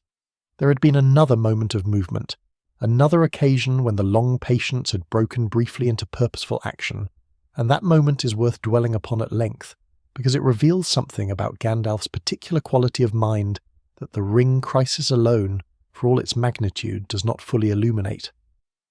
That moment was the quest for Erebor, and the small, round, thoroughly reluctant hobbit at the centre of it, and the dragon sleeping on a mountain of gold in the north, and the reasons, the real reasons, the strategic reasons that lay beneath the surface of what appeared to be a fairly straightforward adventure story. Why a Maiar who had been walking the roads of Middle-earth for nearly 2,000 years decided in the 22nd century of the Third Age that it was time to reunite a company of dwarves with their ancestral home. To understand the quest for Erebor properly, it is necessary to understand the geography of threat as Gandalf read it in the years leading up to the quest, the particular configuration of dangers that, in his long and careful assessment of the board, made the dragon Smaug not simply a local problem for the dwarves of Durin's line, but a strategic vulnerability of the First Order. Smaug had taken the Lonely Mountain, the great dwarven kingdom of Erebor, approximately 150 years before the quest took place, descending on it in fire and ruin, and driving out the dwarves who lived there and killing a great many of them and settling himself on the accumulated treasure of generations with the serene and uncomplicated possessiveness that is the defining characteristic of dragon psychology. He was by the time of the quest the last of the great dragons of the north. The others had been killed, or had died, or had retreated into the uttermost wilderness, and his continued existence was not, in Gandalf's assessment, a matter of historical curiosity. It was a problem with a specific and alarming future dimension. The dimension was this: Sauron was rebuilding. The shadow in Dol Guldur, which Gandalf had already confirmed to his own satisfaction, was Sauron himself, and not merely some lesser servant, was growing in strength and in reach, and the time was approaching when the pretense of ignorance that the White Council had been maintaining would become untenable, and a direct confrontation would be required. When that confrontation came, when Sauron eventually declared himself openly and began the war that the long centuries of shadow had been preparation for, the question of what resources he would have available was not an abstract one. Sauron had servants in abundance, orcs, trolls, the corrupted men of the east and south who had been under his influence for generations, and the 9 Nazgûl, the ring wraiths, those terrible remnants of what had once been great kings of men, bound to his will through the 9 rings he had given their ancestors in the Second Age. What Sauron did not yet have, as of the 22nd century of the Third Age, was a dragon. And a dragon, particularly the last great dragon of the North, a creature of almost incomprehensible destructive capacity. Capable of burning cities and breaking armies and carrying on its back the psychological terror that was in some ways more devastating than its physical fire, in the service of Sauron would be a catastrophe that the Free Peoples would have no answer to. Gandalf had been thinking about this for a long time. He had been thinking about it in the particular way that was most characteristic of his approach to problems, not as a military strategist, calculating force ratios and supply lines, but as someone who understood that the most important battles were the ones that were prevented from happening, the ones that never took place because the conditions that would have produced them were quietly altered by a prior and seemingly unrelated action taken at the right moment by the right being in the right place. He could not kill Smaug. He had no means of killing Smaug, and even if he had, the attempt would almost certainly have violated the terms of his mission, which required that he work through counsel and encouragement rather than through the direct application of Maiar power. What he could do was arrange for Smaug to be removed, and to do so in a way that addressed the dwarves' legitimate grievance about their stolen home and restored to Durin's line a kingdom and a prosperity that would strengthen the north against what was coming. The solution to the strategic problem and the solution to the dwarves' personal tragedy were, with the right arrangement of circumstances, the same solution. The difficulty was finding the right arrangement. He found it, or rather found the first essential piece of it, on a road in Bree in the spring of what would later be reckoned as 41 years into the Third Age, when he encountered Thorin Oakenshield, grandson of Thror, son of Thrain, heir of Durin and rightful king of Erebor, who had been living in exile in the Blue Mountains for most of his adult life, and carrying within him the particular quality of grief and pride and smouldering determination that belongs to people who have been deprived of something they believe to be their birthright and have spent a long time considering how to get it back. Thorin was not an easy being to work with. Gandalf would not have claimed otherwise, and indeed seems to have had a clear-eyed appreciation of Thorin's considerable character flaws, alongside a genuine respect for his considerable character strengths, which was itself a mark of the depth and honesty of Gandalf's perception. Thorin was proud, sometimes to the point of an inflexibility that endangered those around him. He carried grudges with the same patient fidelity with which a mountain carries its own weight. He was suspicious of help that he had not asked for, and he was not always good at asking for help, which meant he was suspicious of most of the help he received. But he was also brave in a way that was not reckless but considered, the bravery of someone who has thought about what courage costs and decided to pay it anyway. He was loyal, fiercely and uncomplicatedly, to the people under his protection. He had a sense of what was owed to his own dignity, and the dignity of those he led that sometimes curdled into arrogance, and sometimes resolved into genuine nobility, and the difference between those two outcomes depended on the circumstances and the company in ways that Gandalf, who had been watching such patterns in beings of all kinds for 2,000 years, could read with considerable precision. He saw in Thorin someone who could lead a company through extraordinary danger if the danger was clearly enough defined, and the goal clearly enough articulated, and the composition of the company carefully enough chosen.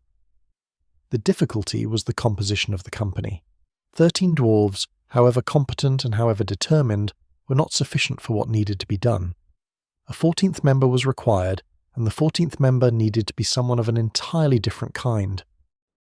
The need for a hobbit was not, as it might appear on the surface, a whimsical choice made by an eccentric old wizard who had a sentimental fondness for the small and the comfortable. It was a strategic judgment of great precision, and it rested on several distinct considerations that Gandalf had been assembling across his decades of careful attention to the Shire and its people. The first was practical. The quest required, at a critical juncture, someone capable of moving through Erebor without being detected by a dragon, and a dragon's senses were extraordinary. Its hearing and its smell were vastly more acute than those of any man or dwarf, and its knowledge of gold was such that it could detect a single coin moved from its position in the hoard. A hobbit, however, moved with a natural and unaffected quietness that was not a trained skill, but a constitutional quality,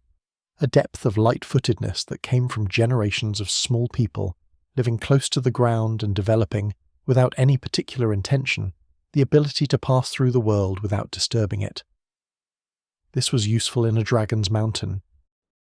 The second consideration was less tangible, but, in Gandalf's judgment, equally important. The quest was going to require at some point a quality of moral imagination, a capacity to respond to unexpected circumstances with something other than force or pride or the rigid application of a prior plan that the dwarves, for all their virtues, did not reliably possess. Dwarves were steadfast, courageous, technically gifted, and deeply loyal to their own. They were not, as a general matter, flexible. The history of Durin's folk was littered with the consequences of dwarven inflexibility.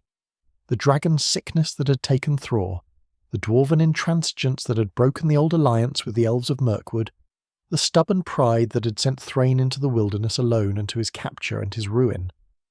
Gandalf needed someone in the company who could see around corners, who could respond to a situation as it actually was rather than as the plan had anticipated it would be. He needed, in short, someone with good instincts and the freedom to follow them. Bilbo Baggins had not done anything, at the point when Gandalf chose him, to demonstrate that he possessed these qualities in any remarkable degree.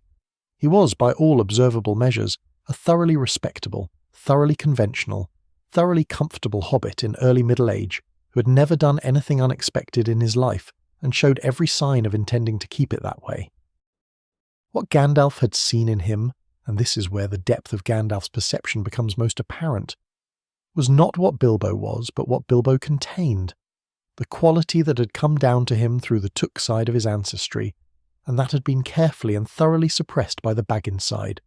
the quality that expressed itself in a certain brightness of eye when the talk turned to old stories, a certain subtle quickening of attention when the maps came out, a certain something that flickered in him at the edge of the comfortable and conventional, and suggested that somewhere beneath the waistcoat and the second breakfast, and the very emphatic opinions about being left in peace, there was a being who was, at the deepest level, genuinely curious about the world. The gathering at Bag End, that famous and carefully engineered evening when 13 dwarves and 1 wizard arrived in Bilbo's home and ate his pantry and debated the prospects of a quest that Bilbo had not been consulted about, was not spontaneous. Every element of it had been arranged by Gandalf with the care that he brought to all important arrangements, which was to say, the care of someone who understood that the most significant outcomes in history were generally produced not by overwhelming force, but by the precise placement of the right catalyst in the right environment at the right moment. He had arranged for Thorin to receive the map and the key that had come to him through the long, sad chain of events involving Thrain's capture and the strange meeting in a dungeon in Dol Guldur, that is itself a story of considerable darkness and considerable courage. He had arranged the timing and the company, and not incidentally, the mark scratched on Bilbo's door that brought the dwarves to the right hobbit hole on the right evening. And then he had stepped back, or appeared to step back, while actually watching with the attention of a being who had invested a great deal of careful thought in the outcome, and allowed the evening to unfold according to the logic of its own participants. What he saw in that parlour, watching Bilbo sputter and object and serve tea and argue about contracts, and gradually, almost despite himself, begin to lean forward with something that was quite clearly interest, even as his mouth continued to produce objections, was the confirmation of what he had suspected. The curiosity was real. The courage was there, buried under the comfort but present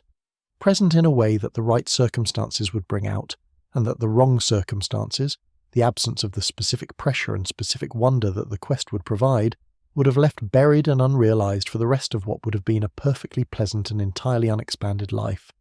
He was sending Bilbo into danger, and he knew it, and he was doing it with the full awareness that the danger was real, and the outcome was not guaranteed.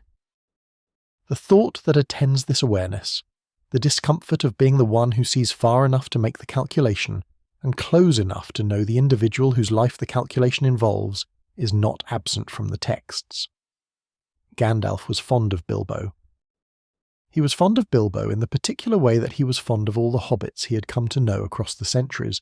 with the warmth of someone who genuinely valued what they were and genuinely wished them well. And sending someone you are fond of into a dragon's mountain is not a comfortable thing, however strategically necessary and however deeply considered.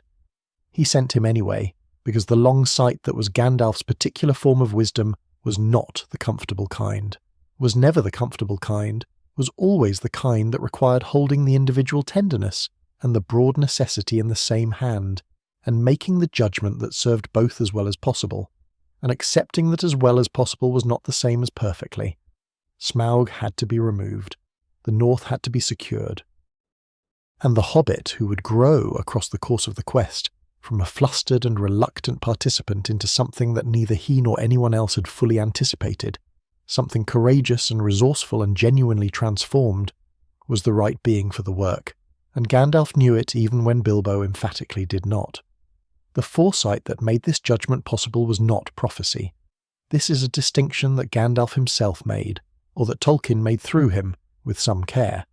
He did not see the future. He read the present with extraordinary depth and patience and extrapolated from the deep patterns of what things tended to become when given the right conditions, what the most probable and the most valuable futures looked like. He was wrong sometimes. He was always aware that he might be wrong. But on the matter of Bilbo Baggins and on the matter of what the finding of the ring would eventually mean for the hobbit who would carry it beyond Bilbo, that quiet, careful, deeply decent young hobbit who was already beginning to grow up in the Shire while the quest for Erebor was still underway, Gandalf's long, patient, loving reading of the smallest people in the world had arrived at a truth that all the power and all the wisdom of the great could not have produced by any other means. The dragon was the immediate problem and the dragon would be solved. But the ring was the real problem, and for the ring, a hobbit was the only answer.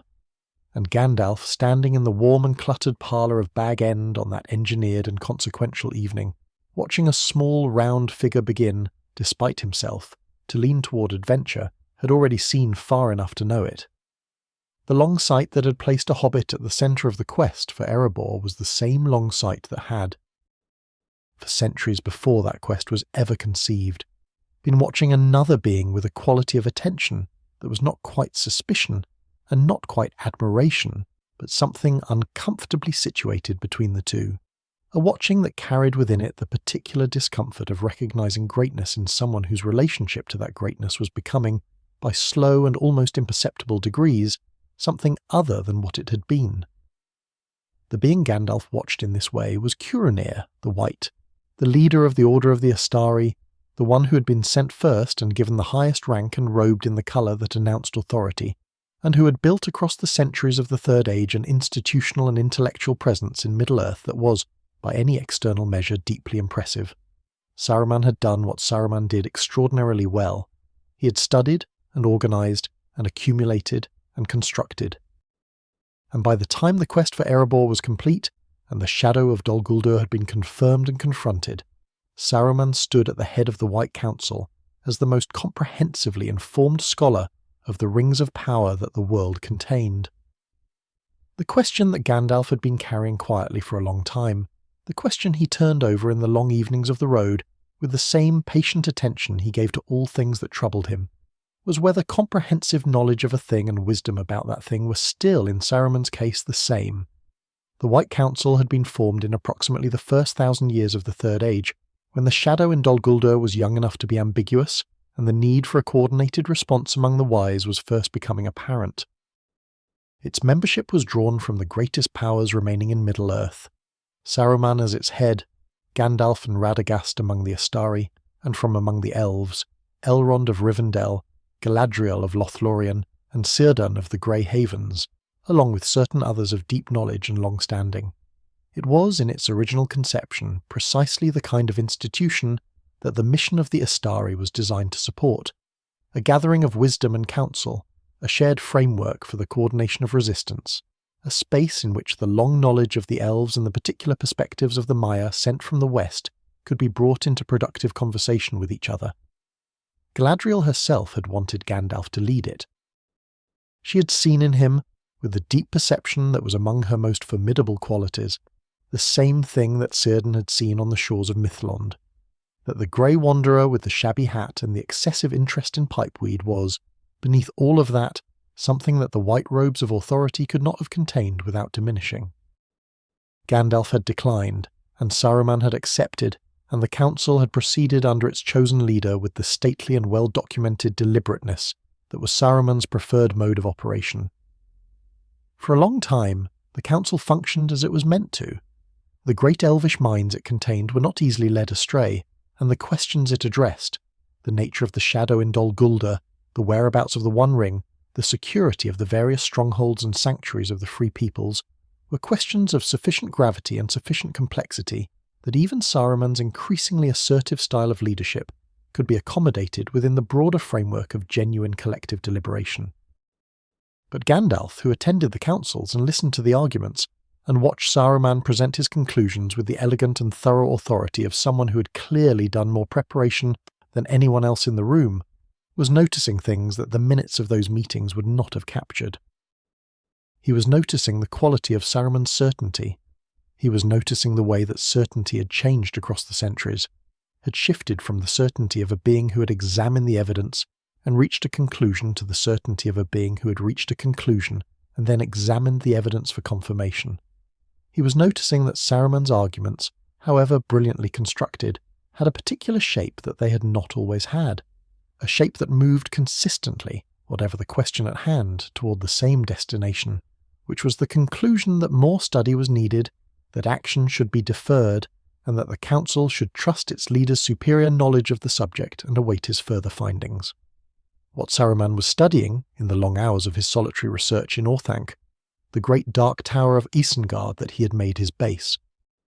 A tower of Númenórean construction whose deep and ancient foundations and commanding position in the Gap of Rohan made it, practically speaking, the most strategically significant piece of real estate in the western reaches of Middle-earth, was the One Ring. He had begun studying it, as he had been sent to Middle-earth to do, with the entirely legitimate purpose of understanding it sufficiently to counter it, to find in the deep logic of its making some weakness or vulnerability that could be exploited, some way of neutralizing its power without requiring its destruction in the fires of Orodruin, which would have required first finding it and then getting it to the mountain, both of which presented difficulties of a formidable order. This was the right study to be doing for the right reasons, and for many centuries it produced in Saruman the right kind of relationship to the knowledge he was accumulating, a relationship of mastery over the subject rather than captivation by it. A scholarly distance that allowed him to understand without being drawn in. The point at which the relationship changed is not marked by any single event that the historical record clearly identifies, because the nature of the change was precisely that it was gradual, so continuous with what had come before, that the being undergoing it was perhaps the last to perceive it clearly. What happened to Saruman was not a sudden corruption, not a dramatic moment of choice in which he stood at a crossroads and selected the darker path with full awareness of what he was doing. It was something slower and more insidious and, in its way, more tragic, a process by which the study of a thing that he understood to be a supreme instrument of domination gradually produced in him a private, carefully examined, and utterly sincere conviction that the instrument of domination was, in hands of sufficient wisdom and sufficient will, not simply a threat to be neutralized, but a tool to be used. The ring could not be destroyed without an enormous loss of power that would diminish the world permanently, he began to reason. And the ring, in the right hands, hands with the knowledge to manage it and the strength to resist its more obvious temptations and the wisdom to direct its power toward genuinely good ends, could accomplish things that no other force available to the Free Peoples could accomplish. Things like defeating Sauron, things like establishing the kind of order that would prevent the endless cycle of darkness and recovery, and darkness again that had characterized the history of Middle-earth since its earliest ages. The reasoning was not stupid. This is important to say clearly, and to sit with for a moment, because the temptation in examining Saruman's fall is to treat it as the obvious error of an obvious villain, to locate in his thinking some elementary logical flaw that any sufficiently attentive observer should have caught. But the reasoning was not stupid. It had a genuine internal coherence, and it rested on a real assessment of a real problem, and the conclusion it reached, that power, in the hands of the wise and the good, was better than its absence,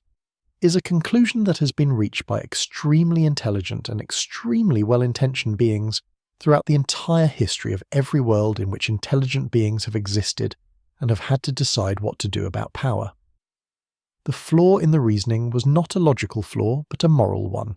and it was subtle enough that Saruman, whose logical faculties were extraordinary, genuinely could not see it from the inside. The flaw was this: the desire to possess the ring in order to use it for good ends was itself the ring's influence. The ring did not corrupt by turning good desires into evil ones. It corrupted by magnifying good desires until they became the justification for anything, until the love of order became the love of control, until the desire to protect became the desire to dominate, until the will to do good became indistinguishable from the will to be the one who decided what good meant for everyone else. Gandalf saw this, or began to see it, in the quality of the arguments Saruman made in the White Council across the centuries of the second and third millennia of the Third Age. He saw it in the way Saruman spoke about the ring, with a familiarity that was not quite scholarly, a precision that was not quite detached, an investment in the question of its whereabouts that had a quality he could not easily name but that he recognized, with the deep unease of long and careful attention, as something closer to desire than to strategy. He did not say this aloud. Not immediately, not in the council sessions where it would have produced a confrontation for which the time was not yet right. He filed it in the same careful and patient place where he filed all the things that troubled him, and he continued to attend the councils and to argue his positions and to watch, and he began, gradually and with appropriate caution, to trust Saruman's conclusions slightly less than the evidence presented for those conclusions appeared to warrant. The matter came to its first significant open tension around the question of Dol Guldur. Gandalf had argued for years, for decades, and then for longer, that the shadow in the south of Mirkwood required direct investigation, that the White Council could not continue to theorize about its nature from a distance, while it grew in strength and spread its influence through the forest and beyond. Saruman had consistently counselled patience, delay, further study, the gathering of more complete information before any action was taken. His arguments for delay were always well constructed and superficially reasonable, and they carried the weight of his institutional authority and his evident expertise, and they prevailed in the council more often than Gandalf's arguments for action. But they also, when Gandalf examined them with sufficient care, had that particular quality he had been noticing. They moved, whatever the specific question, consistently toward the conclusion that the council should wait and trust its leader and not act. It was Gandalf who finally entered Dol Guldur himself in approximately the 21st century of the Third Age, moving alone into the fortress that the council had been deliberating about for generations, and it was Gandalf who confirmed by direct and dangerous investigation that the shadow housed there was indeed Sauron, and not some lesser darkness. And it was this confirmation that finally produced enough urgency among the council's members to overcome Saruman's arguments for continued delay. The White Council acted in 41 years into the Third Age, driving Sauron from Dol Guldur in a coordinated assault that was sufficiently powerful to make his continued occupation untenable. Sauron departed. The assault was, by the measure of its immediate objective, a success. But Saruman, Gandalf had come to understand, had known for some time before the assault took place, that Sauron was not in possession of the One Ring, had determined, through his extensive and privately conducted research, that the ring had left the Gladden fields where Isildur had lost it and was somewhere in the world at large. Unrecovered, and therefore not yet a reason for Sauron to be at his full strength. He had delayed the assault not because he believed Sauron too strong to be driven out, but because he had wanted more time to find the ring himself, before Sauron found it and before anyone else found it. The delay was not in service of the Council's mission. It was in service of Saruman's private ambition, which had by this point become fully formed. The ambition to find the One Ring and use it in hands he had concluded were wise enough and strong enough to manage it, which were his own. The tragedy of Saruman is the tragedy of extraordinary capacity turned inward, the tragedy of a being who had every quality required for the work, except the one quality that the work most essentially demanded, which was the willingness to serve without becoming the centre of the service. He had come to Middle-earth as a counsellor, and had slowly, across centuries of study and accumulation, become a lord in waiting, a sovereign without a kingdom, a being whose every thought about the world had gradually reorganized itself around the question of his own position within it. He did not experience this as corruption. He experienced it as clarity, the hard, honest clarity of someone who had studied the situation more thoroughly than anyone else and reached the uncomfortable but undeniable conclusion that what the world needed was him, in charge, with the ring. Gandalf grieved this. The texts do not dwell on the grief, because the texts were not written from inside Gandalf's emotional experience, but the grief is visible in the spaces between the recorded words, in the way he continued to attend the councils and argue his positions, even as the trust between himself and Saruman frayed, in the way he later spoke of Saruman's fall, not with contempt but with the particular sorrow that belongs to the loss of something that had genuinely been valuable before it was lost. He had known Saruman since before either of them came to Middle-earth. He had watched him be brilliant and thorough and genuinely useful for a very long time before he watched him be something else. The transition from one to the other had been so gradual that the boundary between them was invisible in retrospect, and this was perhaps the most troubling thing about it. The reminder that the distance between wisdom and the corruption of wisdom was not a chasm that one crossed in a single dramatic step, but a slope, gentle enough to walk without noticing, covered in the ordinary-looking grass of good intentions all the way down. The slope that led wisdom toward its own corruption was, as Gandalf had come to understand through the long and grieving study of Saruman's decline, covered in ordinary grass all the way down, and the most dangerous thing about it was not the steepness, but the gentleness, the way it asked nothing dramatic of the being descending it, required no single moment of terrible choice, simply continued to slope, continued to look like level ground, continued to present each successive position as a reasonable and natural extension of the one before it.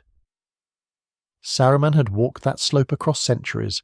and the walking had been, to all outward appearance, indistinguishable from standing still. But Gandalf did not have the luxury of dwelling on this understanding for long, because the world that Saruman's compromised leadership had left partially undefended was now moving with a speed and a weight that the long patience of the Watch had not required him to manage before, and the fellowship that had been assembled in Rivendell in the final months of what would be reckoned as 3,018 years into the Third Age was now on the road, and the road had brought them to the place that Gandalf had perhaps dreaded most among all the places the road might have taken them, the place where the earth opened and the deep dark of an older age waited below, and where something ancient and terrible had been sleeping in the roots of the world, waiting for exactly this kind of footstep on exactly this kind of bridge. The decision to attempt the pass of Caradhras had been made with the best available information, and had failed for reasons that were not entirely natural. The mountain itself had seemed to resist them, the snow coming with a violence and a directness that carried the quality of intention rather than mere weather, and Gandalf had felt in that resistance the possibility of Sauron's will reaching out through the high, cold air to close the western road against them. When the pass failed and the Fellowship descended again to the foot of the mountain, the choice that remained was the one that Gandalf had not wanted to make, the one he had suggested last and with the careful understatement of someone who understood exactly what he was suggesting: the mines of Moria. The ancient dwarven kingdom of Khazad-dûm, carved across generations of extraordinary labour through the living rock of the Misty Mountains, a place of such depth and such extent that it had once been among the great wonders of the world, a vast network of halls and galleries and shafts and bridges descending through the mountain from the eastern gate to the western, from the Dimril Dale to the valley of Azan-al-Bizar, through stone that had been worked and shaped and inhabited for thousands of years before it was abandoned, and abandoned not peacefully, but in the particular sudden silence of a place that had been emptied by catastrophe. Gandalf knew what was in Moria. He did not know it with the certainty of direct recent intelligence. No reliable report had come out of Khazad-dûm in decades, since Balin's colony of dwarves had gone in to reclaim it, and had not come out. But he knew it with the deeper certainty of long knowledge and careful inference, the certainty of a being who understood what the history of that place implied about what its darkness contained. The Balrogs were Maiar. This is the fact that must be held clearly in mind when thinking about what waited at the bridge of Khazad-dûm, because it is the fact that transforms what might otherwise seem like a straightforward confrontation between a powerful wizard and a very large and dangerous creature into something altogether more profound and more costly. The Balrogs were Maiar, Ainur of the Second Order, as Gandalf himself was, beings who had existed before the world and who had entered it, as Gandalf had entered it, by the assumption of a physical form. But where Gandalf had assumed the form of a frail old man in deliberate and loving humility, the Balrogs had assumed the form of beings of fire and shadow in the service of Morgoth's rage. And the fire they wore was not a metaphor but an expression of what they had become across the long ages of their service to the first and greatest darkness, beings in whom the original gift of the Maiar nature had been so thoroughly redirected toward destruction and domination that what remained was, in functional terms, the exact opposite of everything that Olórin had always been. The particular Balrog that waited in Moria, the one that the dwarves in their records had called Durin's Bane, because it had been responsible for the end of Durin VI, king of Khazad-dûm, in approximately the 1700th year of the Third Age, and the subsequent abandonment of the greatest dwarven stronghold in the world, had been there since the First Age. It had fled the ruin of Morgoth's fortress of Angband, when the War of Wrath had finally broken that stronghold and scattered its inhabitants across the world, and it had gone deep, deeper than the dwarves initially knew how deep, into the roots of the Misty Mountains, and it had slept there, or something like sleep, for millennia,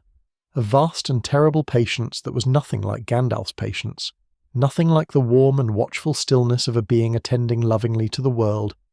but the patience of fire banked under stone,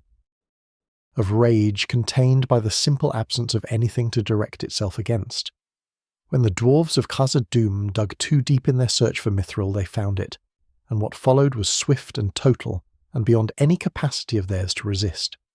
Gandalf led the Fellowship into Moria understanding all of this. He led them in with his eyes open and his staff in his hand and the weight of what he knew, pressing against the back of every calculation he made as they moved through the dark, reading the signs of what had happened to Balin's colony in the chamber of Mazarbel with the careful, sorrowful attention of a physician examining a patient who has already died, confirming in the record of those scratched and desperate last entries the truth that he had already suspected, and that no amount of hoping had been able to dislodge. The colony was gone. The orcs had come, and then something worse than orcs had come, and the darkness of Moria was complete and active and aware of the small party moving through its halls with the one light that Gandalf's staff provided. He moved them quickly after that, as quickly as the darkness and the uncertain paths allowed, with the particular focused urgency of someone managing multiple variables simultaneously, the pace of the group, the noise they made, the direction of whatever attention the dark contained, the growing awareness as they descended toward the lower levels and the bridge, that the thing in the deep was not asleep. The night before they reached the bridge of Khazad-dûm, camped in the darkness of a hall whose ceiling was so high that Gandalf's light did not reach it. He sat apart from the sleeping members of the Fellowship, and held his pipe and did not smoke it, and thought about what was coming with the stillness of a being who had made his peace with a truth that was not comfortable but was clear. He had known, entering Moria, that the possibility existed. He had weighed the possibility against the alternatives and judged Moria the least terrible of the available choices, which was not the same as judging it safe. And he had made the choice, as he had always made the choices that the long work required, with full awareness of what he was risking, full acceptance of what that risk might cost, and the same quiet, undemonstrative courage that had characterized every significant act of his time in Middle-earth. The courage not of someone who does not feel afraid, but of someone who feels afraid and proceeds anyway because the proceeding is what the work requires. They were in the great hall, moving toward the bridge, when the pursuit caught them, the drums in the deep, the orcs pouring from every entrance, the crash and clamour of a battle that Gandalf had no choice but to stand in while managing the simultaneous need to protect 8 other beings and keep the path to the bridge open and conserve whatever he would need for what waited at the bridge itself. He managed it. The Fellowship moved through the hall and into the passage that led to the bridge of Khazad-dûm, and then they were on it, the bridge of the first age of dwarven craft, a narrow span of stone crossing a chasm of depth that could not be measured from above, a bridge with no railings and no margin, suspended in the dark above a darkness that was complete and vertiginous and very cold. Gandalf stood on the bridge and turned and faced what was coming. He had sent the others ahead. He stood alone on the narrow stone and watched the Balrog come, watched it fill the passage with its fire and its shadow, watched it take the form it had chosen across the long ages of its darkness, the form of a being of terrible height wreathed in flames that were not the warm orange flames of a hearth fire, but the deep, almost black-red flames of something burning from within, something that had been burning from within for a very long time, and whose heat was not warmth, but its precise opposite, the heat that consumed without giving, that lit without illuminating. It carried a sword of flame and a whip of many thongs, and it came across the bridge with the particular confidence of a being that had not encountered in a very long time anything capable of stopping it. Gandalf spoke. He spoke with the voice that was not the voice of the old man in the grey cloak, but the voice of something that the old man's form had been containing across all the long centuries of the mission, the voice of Olórin, the voice of a Musser of Manwë who had been present at the music that made the world, and had carried within him since that moment a thread of silver compassion that had never once wavered or gone cold. He spoke the words that have been remembered across every retelling of this moment, words that do not describe what he is, but assert what will not pass. You shall not pass. And in the speaking of them, he placed himself and his staff and the full weight of everything he was between the darkness and the people he had spent 2,000 years learning to love and preparing to protect. The Balrog stepped onto the bridge. Gandalf struck the stone of it with his staff, and the bridge broke, and the Balrog fell, and its whip caught Gandalf's ankle as it went. And Gandalf followed it into the dark. What happened then was not witnessed by any living being who remained in the world to tell it. The Fellowship, clinging to the wall of the passage above the chasm, heard Gandalf's last words rising from the dark below. Words that were not words of fear or of despair, but of instruction, and of love. The words of a being whose last act in the form he had worn for 2,000 years was to ensure that the people he was leaving behind knew what to do without him. Fly, you fools! And then the light went out and the voice stopped, and the darkness of Khazad-dûm received him. They fell together through the dark, the Maiar of Manwë and the Maiar of Morgoth, and they fell for what the account suggests was a very long time, down through levels of the mountain that no dwarf had ever reached and no record had ever named, down to the water that waited at the roots of the world. Cold and black and very deep, and in that water a battle was fought that lasted, by what measure of time can be applied to such things, long enough that when it finally ended, and Gandalf's body was carried by the current to the foot of the ancient stairway, and lay there in the cold and the dark, there was no longer anything in it that the living would recognise as life. The Balrog was dead. Durin's bane, which had endured since the First Age, which had slept in the roots of the mountain for millennia, and woken to end a dwarven civilization, was finished. And the old man in the grey cloak who had come to Middle-earth on a ship from the west with a hidden ring of fire and the instruction to kindle hearts rather than command them, that particular form, that particular vessel for the vast and ancient spirit of Olórin, lay still in the roots of a mountain, alone in the dark, in the silence that comes after everything has been spent. What the spirit experienced in that silence, whether it experienced anything, whether there is a moment of awareness between the ending of one vessel and the beginning of what comes next, or only the seamless continuity of a consciousness that does not require a body to persist. This is a question that Tolkien's mythology holds open with great care, declining to answer it with more certainty than the nature of the question warrants.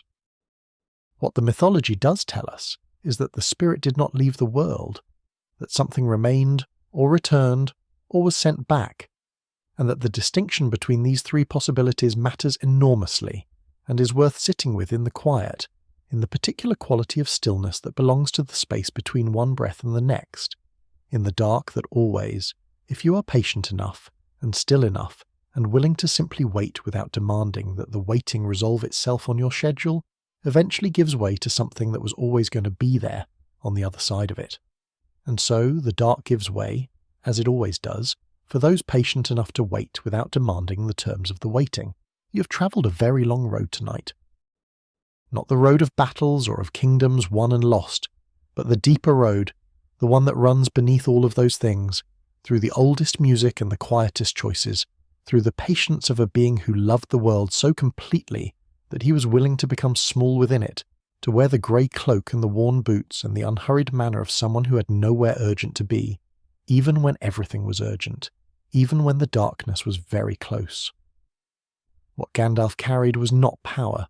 It was the knowledge that warmth is always possible, that the smallest voice held with absolute fidelity is never lost in the larger music, that the road, walked with the right quality of attention, always shows you where it is going. You have heard the music tonight, you have walked a little way along that road.